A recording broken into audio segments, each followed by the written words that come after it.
Hey guys, welcome back to my channel that is MLT education success point. और आज की video में हम डिस्कस करने वाले हैं पैरासाइटोलॉजी के बारे में। तो हमने इसकी प्रीवियस वीडियो में डिस्कस किया था कि पैरासाइट्स क्या होते हैं और उन्हें कितने टाइप्स में क्लासीफाई किया गया। अगर आप लोगों ने वीडियो वॉच नहीं किया है तो प्लीज़ आप जाके वीडियो वॉच करें। तो आज की इस वीडियो में हम डिस्कस करने वाले हैं कि प्रोटोजोआ कितने टाइप्स के होते हैं और बेस्ड ऑन हैबिटेट वो कहाँ पे प्रेजेंट होते हैं और क्या इन्फेक्शन कॉज करते हैं। तो हमारा फर्स्ट टाइप था पैरासाइट के क्लासिफिकेशन में प्रोटोजोआ। जो प्रोटोजोआ था उसे फर्दर 4 टाइप्स में क्लासिफाई किया गया था, जिसका फर्स्ट क्लासिफिकेशन था हमारा अमीबा, या उसी क्या कह देते हैं स्यूडोपोड्स। स्यूडोपोड्स या अमीबा ऐसे पैरासाइट्स होते हैं जिनका कोई भी फिक्स शेप नहीं होता है, मतलब वो किसी भी शेप में होते हैं, उनका शेप जो है फिक्स नहीं होता। और जो अमीबा होते हैं तो ऐसे स्यूडोपोड प्रेजेंट होता है, उस स्यूडोपोड के द्वारा ही क्या करते हैं वो मूवमेंट करते हैं। तो बेस्ड ऑन हैबिटेट अमीबा को 2 टाइप्स में डिवाइड किया गया। फर्स्ट है इंटेस्टाइनल एंड सेकंड है फ्री लिविंग। इंटेस्टाइनल अमीबा ऐसे अमीबा होते हैं या ऐसे पैरासाइट्स होते हैं जो इंटेस्टाइन में सर्वाइव करते हैं और इन्फेक्शन करते हैं, जिनमें से फर्स्ट एग्जांपल है entamoeba histolytica and second example है ई कोलाई। नेक्स्ट देखेंगे जो फ्री लिविंग अमीबा होते हैं उनके क्या एग्जांपल हैं। फ्री लिविंग अमीबा के एग्जांपल हैं नेग्लेरिया फाउलेरी, एकंथ अमीबा, बालमुठिया एंड सेपिनिया।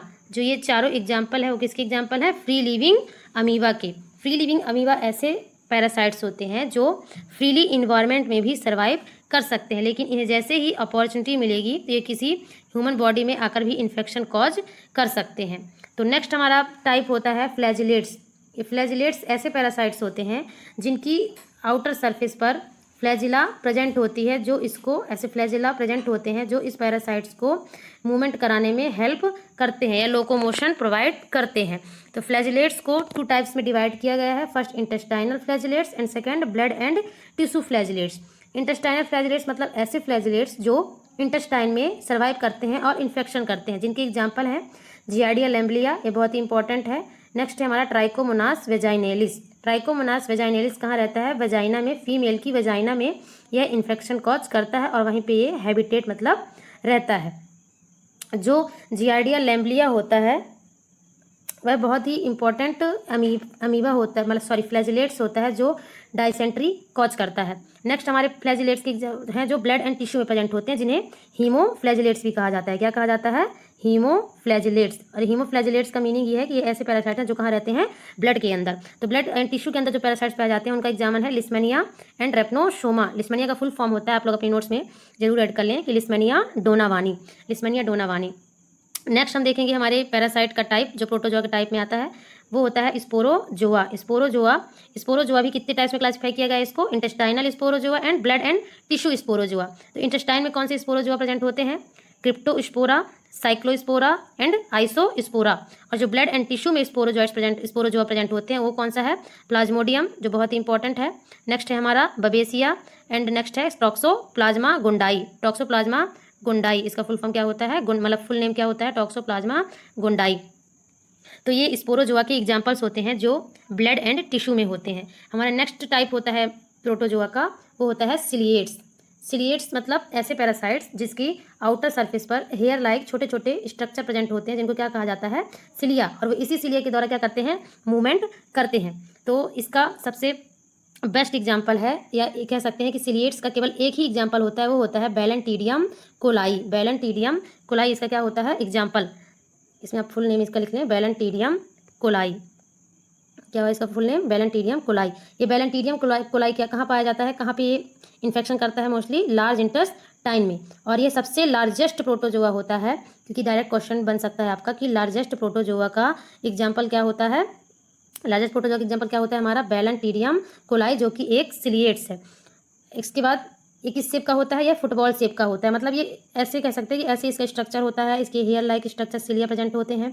और यह बहुत ही लार्जेस्ट पैरासाइट होता है, इसका शेप कैसा होता है, फुटबॉल जैसा। और इसके पास क्या होते हैं, सिस्ट हैज 2 न्यूक्लियाई। जो बैलेंटीडियम कोलाई का सिस्ट फॉर्म होता है उसमें ऐसे 2 न्यूक्लियाई प्रेजेंट्स होते हैं। तो ये हमारे प्रोटोजोआ का क्लासिफिकेशन था जिसको 4 टाइप्स में डिवाइड किया गया था। नेक्स्ट हम देखेंगे कि जो हमारे अमीबा में, मतलब जो अमीबा के टाइप्स थे फ्री लिविंग अमीबा, तो उसके कुछ क्वेश्चंस डायरेक्ट यहाँ से एराइज होते हैं जो कि सामने हमारे दिए हुए हैं पीपीटी में।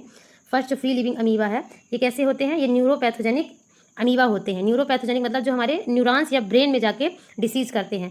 तो ये क्या है, नेग्लेरिया जो होता है वो किस टाइप की डिसीज़ करता है?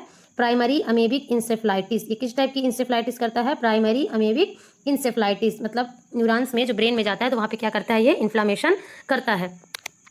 तो अब ये कैसे होता है? Patient with swimming seriously ill in 3 to 5 days. मतलब ये नेग्लेरिया फ्लाउलेरी जो होता है वो फ्रीली मूवमेंट करता है, और जब कोई भी पर्सन जो होता है वो स्विमिंग पूल्स वगैरह में जाता है तो वहाँ पे ये प्रेजेंट होता है पैरासाइट, तो वहीं से इन्फेक्शन को ह्यूमन क्या करता है? एक्वायर करता है। और इसमें जब ये सीरियस हो जाता है तो 3 to 5 डेज के अंदर उस पेशेंट की डेथ भी हो सकती है। जो दूसरा हमारा फ्री लिविंग अमीबा है वो कौन सा? एकैंथो अमीबा। ये किस टाइप की इंसेफ्लाइटिस का कॉज करता है? ग्रेनुलोमेटोसस अमीबिक इंसेफ्लाइटिस। ये बहुत ही इंपॉर्टेंट है कि प्राइमरी अमीबिक इंसेफ्लाइटिस कौन सा पैरासाइट करता है? तो नेग्लेरिया फाउलेरी। एंड ग्रेनुलोमेटोसस अमीबिक इंसेफ्लाइटिस कौन सा पैरासाइट कॉज करता है? तो एकैंथ अमीबा।